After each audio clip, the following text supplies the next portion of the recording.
के तपाईँले पनि कालिन्चोक हाइड्रो पावर लिमिटेडको आइपिओमा आवेदन दिनुभएको थियो? यदि आइपिओमा आवेदन दिनुभएको छ भने पक्कै पनि तपाईँको मनमा यी 2 क्वेसनहरू खेलिरहेको छ होला। यसको आइपिओ बाँडफाँड कहिलेसम्म हुन्छ र यसको चाहिँ सेकेन्डरी मार्केटमा कारोबार सुरु हुँदाखेरि कति रुपियाँदेखि कति रुपियाँको बिचमा चाहिँ कारोबार सुरु होला त? त्यो सम्पूर्ण जानकारी आजको यस छोटो भिडियोमा लिएर आएको छु। त्योभन्दा पहिला यदि अहिलेसम्म हामीसँग जोडिनु भएको छैन र तपाईँ सेयर मार्केट इन्भेस्टमेन्ट र आइपिओ एफपिओसँग रिलेटेड भिडियोजहरू हेर्न चाहनुहुन्छ भने तल रहेको रेड बटनमा क्लिक गरी च्यानललाई सब्स्क्राइब गर्नुहोला र छेउमा रहेको बेल आइकन पनि प्रेस गर्नुहोला, जसले गर्दा अपलोड गर्ने बित्तिकै भिडियोको नोटिफिकेसन तपाईँको फोनमा आउनेछ। साथीहरू, कालिन्चोक हाइड्रो पावर लिमिटेडले चाहिँ चैत्र 22 गतेदेखि चैत्र 25 गतेसम्म आवेदन दिन सकिने गरी ₹100 अङ्कित मूल्यका आधारले 6,84,750 किता सेयर चाहिँ इस्यु गरेको थियो र जसको चाहिँ इस्यु म्यानेजरको रूपमा आरबिबी मर्चेन्ट ब्याङ्किङ लिमिटेड रहेको थियो। पहिला हामी बुझौँ यसको चाहिँ सेकेन्डरी मार्केटमा कारोबार सुरु हुँदाखेरि कति रुपियाँदेखि कति रुपियाँको बिचमा चाहिँ यसको कारोबार सुरु होला त?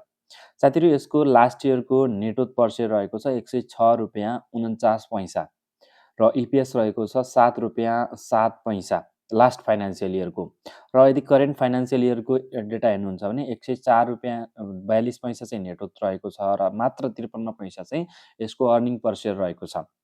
र यसको यदि नेट ओथ पर सेयर हेर्नुहुन्छ भने तपाईँको 100 प्लसमा रहेको छ। यदि त्यो कम्पनीको नेट ओथ पर सेयर ₹100 भन्दा बढी छ भने त्यसको कारोबार चाहिँ ₹100 देखि लिएर ₹300 को बिचमा हुन्छ। त्यो आधारले हेर्नुहुन्छ भने यसको नेट ओथ पर सेयर पनि ₹100 प्लस छ र पक्कै पनि 100 देखि 300 को हाराहारीमा चाहिँ यसको आइपिओको पहिलो कारोबार सेकेन्डरी मार्केटमा हुन्छ। आइपिओ बाँडफाँड चाहिँ वैशाख 1 गतेदेखि लिएर वैशाख 4 गते शुक्रबारसम्ममा चाहिँ भइसक्ने सम्भावना रहेको छ। अफिसियल न्युज भने अहिलेसम्म आएको छैन।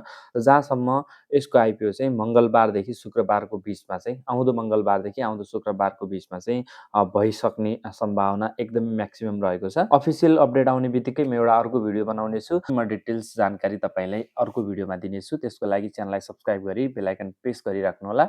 मिल्नेछौँ अर्को एउटा नयाँ भिडियोमा।